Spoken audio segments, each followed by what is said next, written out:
imagine you have an amazing game. Now imagine as well those people that you made this amazing. They want a sequel, they want more, but you're like, why would I want to do that? Because I already have an amazing game and everyone keeps buying it and it's like top selling. Years down the road, you decide, you know what? Let's give more to our fans. Now, how do you do that? You decide, let's just make a whole other game, but we make DLC for it. And what does that lead you? Basically, more sales because you part it at a cheaper price point and you get, you still get the same results and you add what you want. You add more courses and you add more characters. Basically, what I'm describing to you is Mario Kart 8 Deluxe. Welcome back to the Kelder Rock Show, everybody. Today, we're talking Mario Kart 8 Deluxe. Now, Mario Kart 8 Deluxe came out in 2017. It came out hand in hand with the Switch, maybe a little later than the Switch, but it came hand in hand. And basically, it became the top-selling Switch game, ever. Like, it hasn't even been taken down yet. It's still selling to this day. And what they even decided to do later down the road as well, years later, maybe like 5 years into the life, was make a booster course pass. And basically what that did was add a bunch more tracks, a few more characters, and basically made it a sequel game for the current game without really making a sequel. It gave you a cheaper price point because it's $25 for the booster course pass. It was a full $60 for the Mario Kart 8 Deluxe, which great package. And you really just also get like just the best of both here with all this because it's just such a phenomenal game. Now let's talk about really the meat and bones of it, the gameplay. And the gameplay is phenomenal. And you cannot tell me otherwise. Like anyone who plays this game, like it feels good. Like you have those haters that's like, oh, Mario Kart for Wii so much better than Mario Kart 8 Deluxe. And I'm like, I mean, that's cool and all. I'm not gonna say you're wrong. Same point, it's like you gotta really think about what it was able to do. And what it was able to do was take Mario Kart 7 and build upon it, because let's talk about the Wii U version of it for a second. The Wii U version, like, built upon what was already great with Mario Kart 7. It basically, went above and beyond, adding some extra, buffer to the Mario Kart 8 with a new feature being the anti-gravity, which we'll talk about how that works in a minute. And then you also take, like, just what the cool ideas that were brought over and transitioned. Now, you heard me talk about anti-gravity.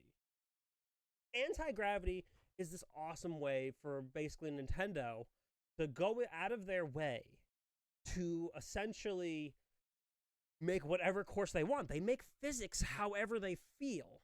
Now, on top of that, unfortunately, there was just not the greatest way they did it, because unfortunately the camera still goes with you. So you could still be upside down, but the camera's right behind you, so you really can't tell unless you look at someone going the opposite direction.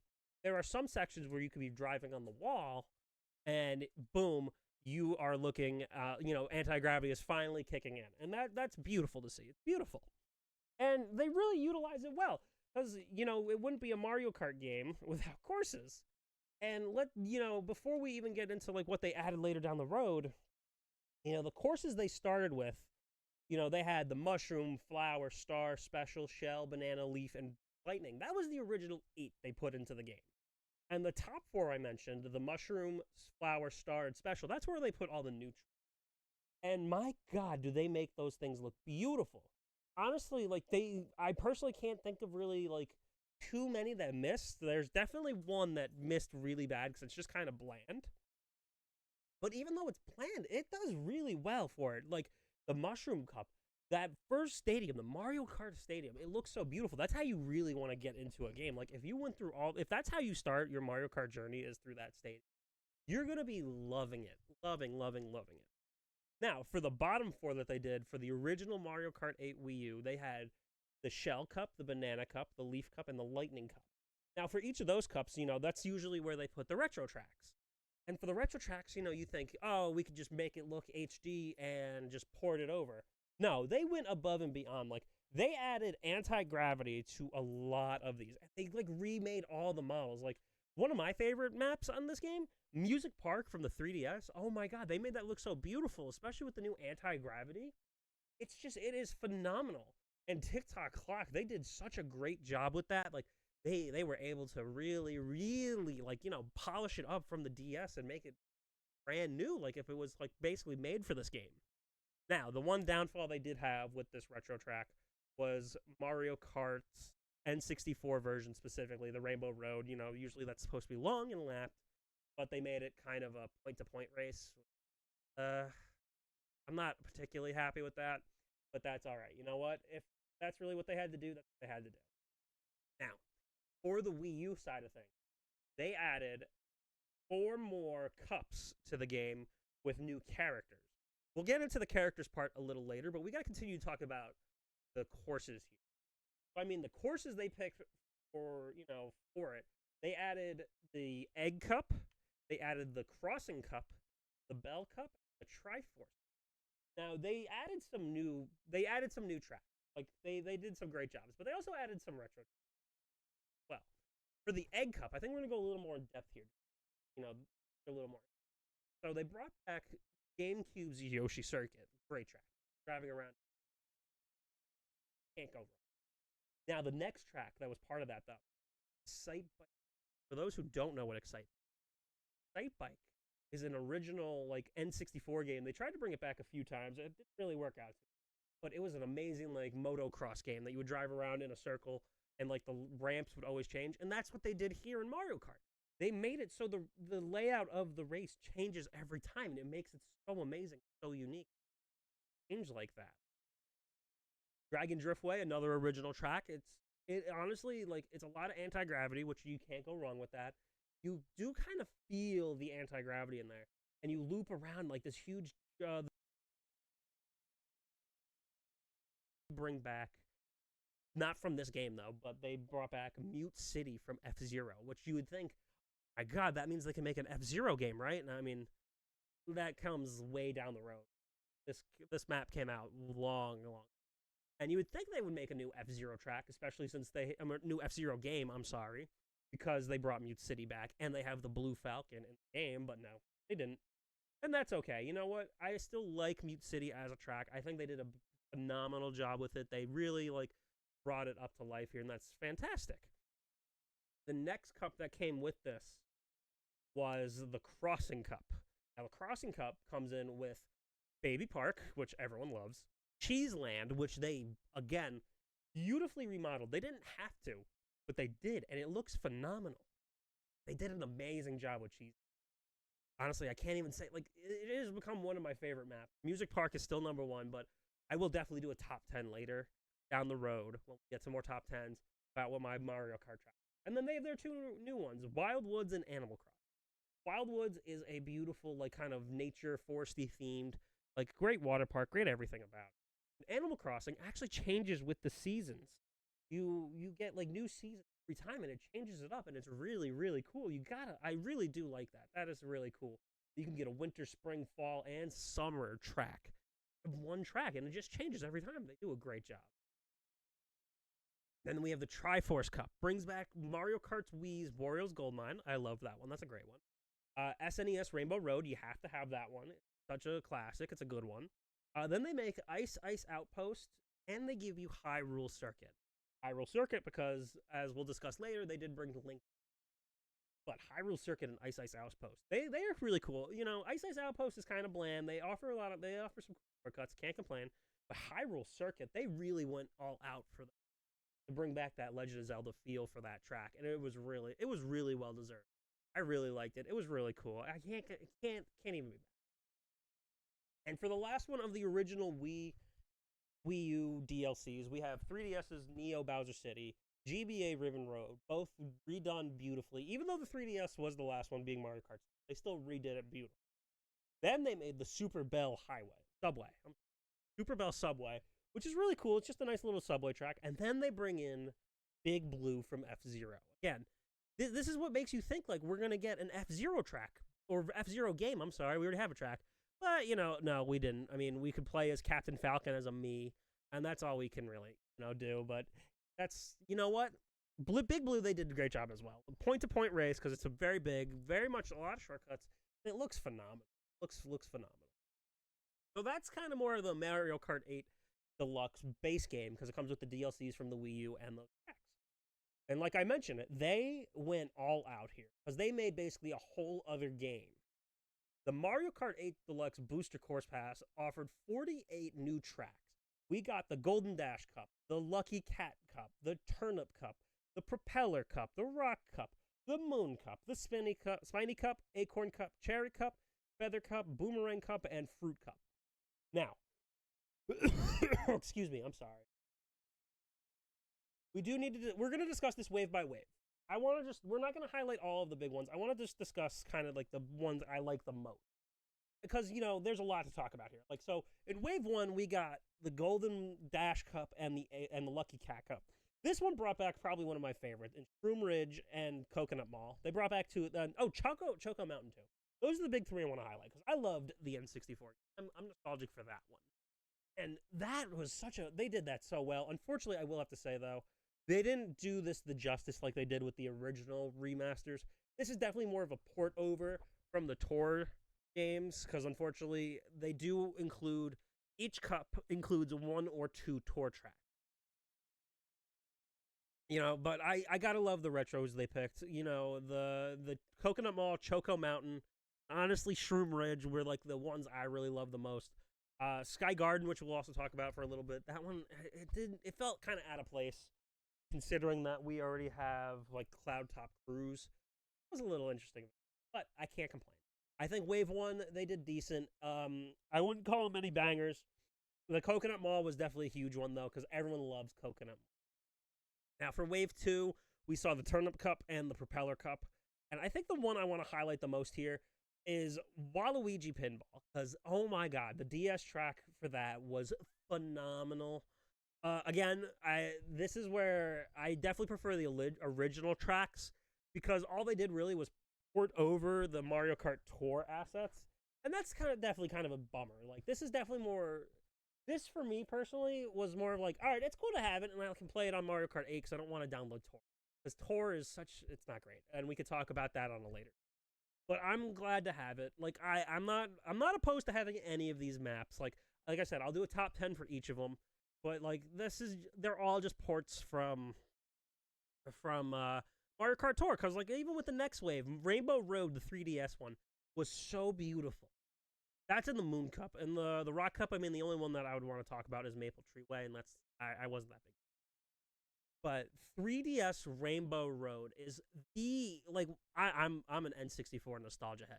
But that is honestly, I could say that is without a doubt probably the best Rainbow Road track. Because it does so much right. You drive on Saturn, you go through an asteroid, and it just looks so beautifully. Even though it's just a tour remodel, that is a phenomenal.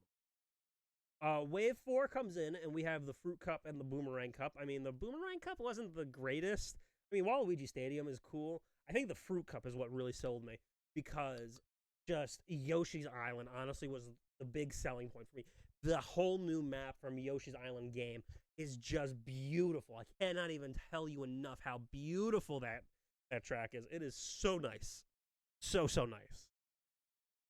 Now, Wave 5, we saw Daisy Cruiser, which I think was the big one for me. Squeaky Clean Sprint was pretty cool, too. And we had the Cherry Cup, which I honestly, hit or miss for me. The Koopa Cape was pretty cool to see from Mario Kart Wii. But honestly, the Squeaky Clean Bathroom was pretty cool. Squeaky Clean Sprint was pretty cool. And Daisy Cruiser. And then we have our last wave. Daisy Circuit was pretty cool. It was nice to see the Wii Rainbow Road, but the Rosalina's Ice World was definitely the grace on that one there. With these waves, the last 2 waves comes with characters. And, characters are a big thing. Now, speaking of those characters, we got to talk about where we started. So we're going to go in order here of how they really came in. Mario Kart 8, for character-wise, had Mario, Luigi, Peach, Daisy, Yoshi, Toad, Koopa, Shy Guy. You would want them. Baby Mario, Baby Luigi, Baby Peach, Baby Daisy, Bowser, Donkey Kong, Wario, Waluigi. And then we had Rosalina, Metal Mario, Lakitu, Toadette, Baby Rosalina, Pinkled Peach, Iggy, Roy, Lemmy, Larry, Wendy, Ludwig, Morton, and the Miis. And they even offered For the Mii's, they offered amiibo versions, which is costumes. Now, with that being said, though, you'll notice that there's one missing, though. We have all the Koopalings, but why don't we have Bowser Jr. here? Now, Bowser Jr. was a weird omission from this game. Like, why would you not have the main number 2 to Bowser in Bowser Jr., but you would have all the Koopalings? Like, it's cool to have Lakitu. Like, Lakitu's a cool person to have. But why all the Koopalings? And why not just make them all a Bowser Jr., like Bowser Jr. clone? They're all essentially Bowser Jr. Now, going on from there, though, after that little... Like, that's just... It still boggles my mind that he was missing. And that's just weird. Now I mentioned that we had DLC in the game. They had the Legend of Zelda boost, wave, and then they had the Animal Crossing wave, because, we have, like, the cups. And with the Legend of Zelda Cup, or the Legend of Zelda Mario Kart 8 DLC, we got Tanuki Mario and Cat Peach with Link. And that is huge to have Link. That is the first crossover character we get, Link. And Link is a cool character to have.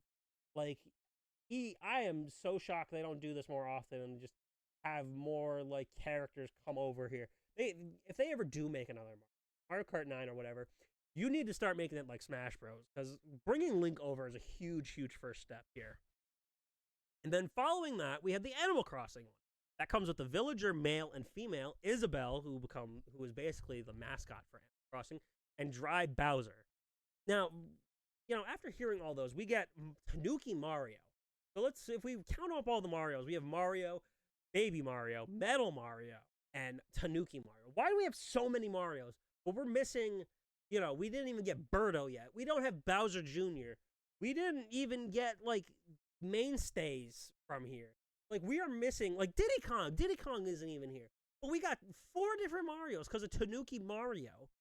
And we've got, like, 4 different Peaches because we have Peach, we have Baby Peach, Pink Gold Peach, and now we also got Cat Peach.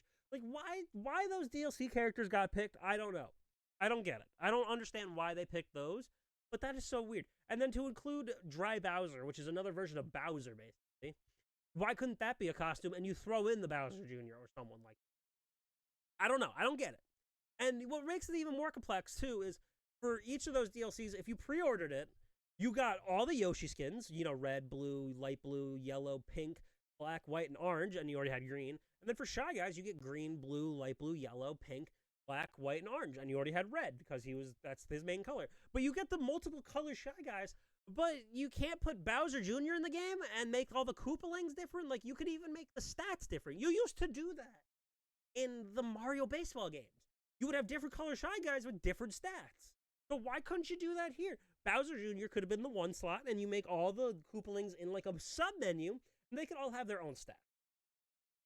Now, the Amiibos, though. We could talk about the Amiibos. They have all the colors, basically, for suits. And then they have Amiibo suits. So you could get, Mario, Luigi, Peach, Yoshi, Donkey Kong, Hylian, Captain Falcon, Kirby, Samus's suit, and Fox suit. And then they have released another wave where you could get Toad, Bowser, Wario, Rosalina, Pinkman, Animal Crossing, Mega Man, Pac-Man, and Sonic. You needed the Amiibos to get those.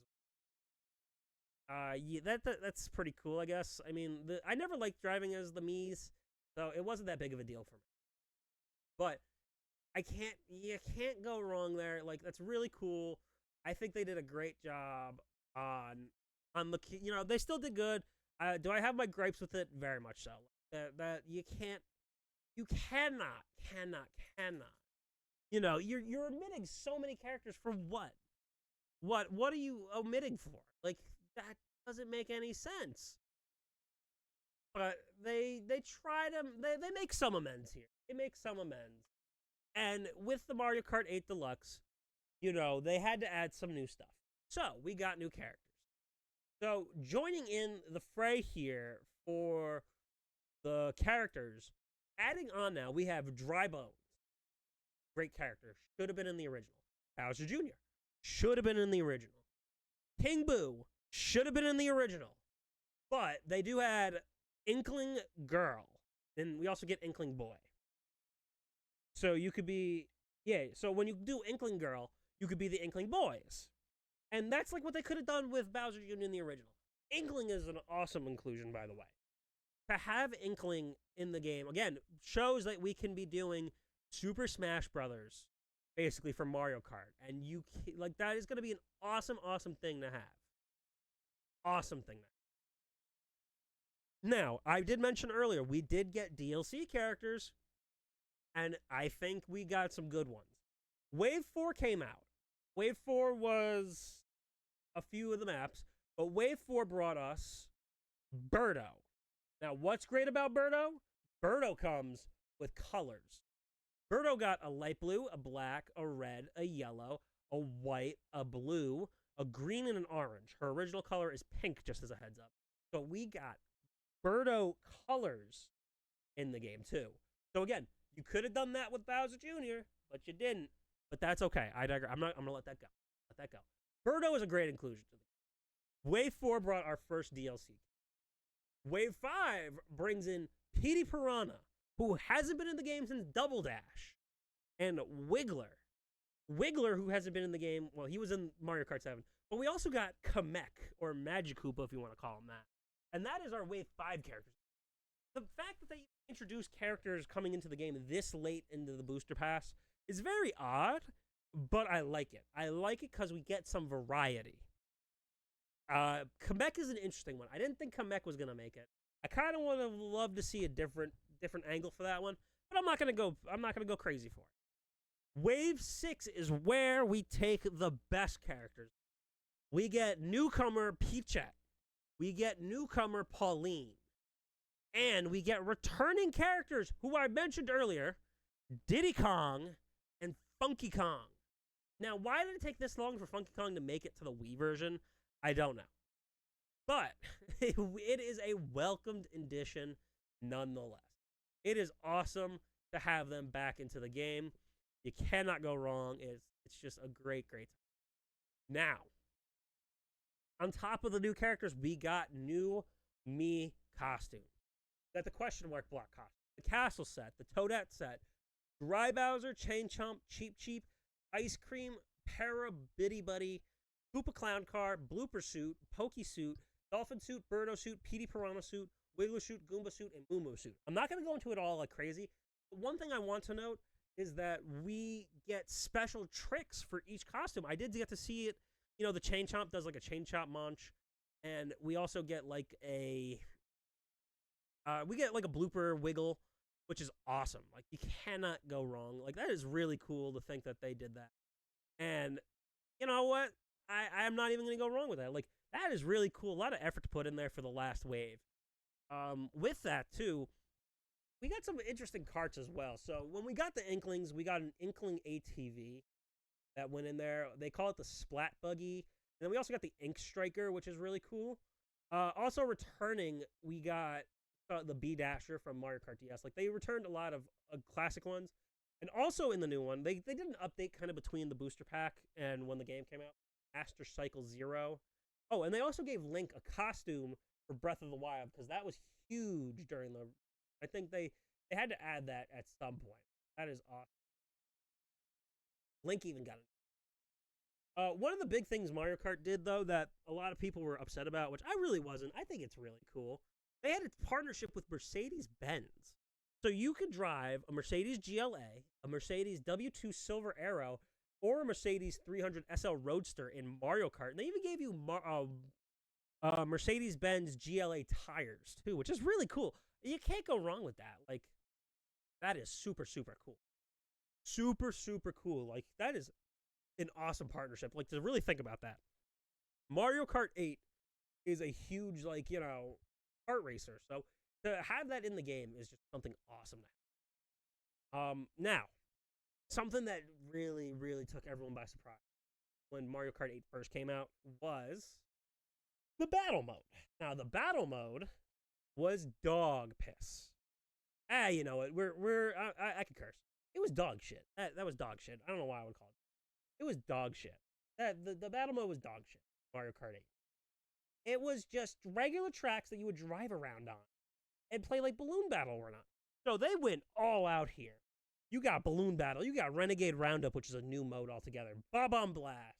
coin runners, shine thief. And you can even random it up and just do like multiple sets of anything. And they give you actual tracks. We got Battle Stadium, which is new, a Sweet Sweet Kingdom based off of the Sweet Canyon, Dragon Palace based off of Dragon Driftway, Lunar Colony, which is a moon map. We got Urchin Underpass from Splatoon, Battle Course 1 from SNES, Woohoo Town from 3DS, and Luigi's Mansion from. Now that is how you do a battle mode. That is just awesome. Like, how do you go wrong with that? Like, there is no way to go wrong with a battle mode like that. Like, there is something cool about it. Like, these are some awesome stuff. They should have done it in the first place. But to have them bring it into Mario Kart 8 Deluxe is just phenomenal. Now, what they did do, too, as well, with all these updates and everything, we've got Nintendo Labo support if you bought the cardboard. It just lets you play with motion controls a little more, which is interesting, but I wouldn't call it exciting. It's a neat little addition. You can't go wrong, I guess. It's pretty cool. And they just added music tracks. You can listen to your favorite track course in Mario Kart 8 just from the regular player, like from the menu. If you don't want to race and you just want to listen to it, go for it. Why would you want to do it? I don't know. But it's in here. And you can't go wrong. It's a cool feature to have. Some people might like it. Some might want to do it. Now, in terms of online capability, it actually runs very well. The online, I think they did a great job. You get a set amount of tracks. You don't just pick whatever you want, because then you just play someone. They give you pick, and then just kind of randoms it throughout everybody. And honestly, it's a really cool system, cool points. They did tournaments every once in a while. Not really too much to say about it, because I kind of went over like kind of what Mario Kart Online is basically throughout the whole review. And, it's got plenty of ups, plenty of downs, but it is phenomenal. It is very phenomenal. Now, with all of that being said, my verdict for Mario Kart 8 Deluxe is I would give it a 9 out of 10. Why do I not give it a 10 out of 10 after all the raving I just did? Because I have to account the booster course pack. And that brings it down, because when you go from remaking all these amazing retro tracks in the original Wii U game, and then even going a step ahead, and for the DLC for the Wii U game, you make amazing. To have them just kind of ported over for Mario Kart Tour, and to have a lot of Mario Kart Tour tracks in the game, that is a huge setback. So with that, I do give it a 9 out of 10. If you have any other things to say to me about it, if you have a different opinion about it, please reach out to me. Go to my Twitter. You can tweet at me at Kelderock. You can leave it down in the comments below, or you can let me know in Spotify. And just as an announcement too, we will be doing Tuesday and Friday episodes. I will tweet that out as well. Tuesday and Friday, 11 a.m. Eastern, they will be coming out. Make sure to always click the bell icon, get notified when you can. Subscribe and keep up with us here. We're going to try to be rolling as much as we can. Thank you for listening.